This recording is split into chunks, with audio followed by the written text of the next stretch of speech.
اذكروا الله ذكرا كثيرا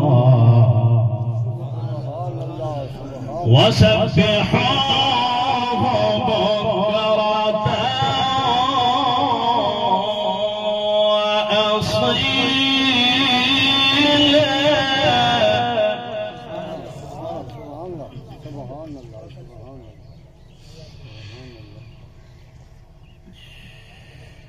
هو الذي يصلي عليكم وملائكته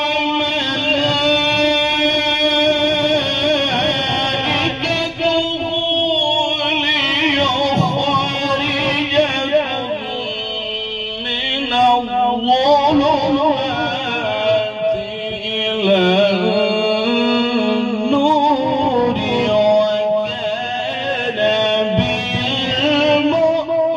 بالمؤمنين رحيما.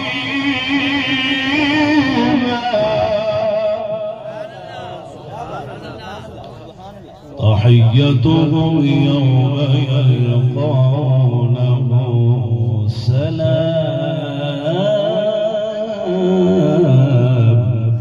وأعد لهم أجرا كريما. صدق الله مولانا العظيم وصدق رسول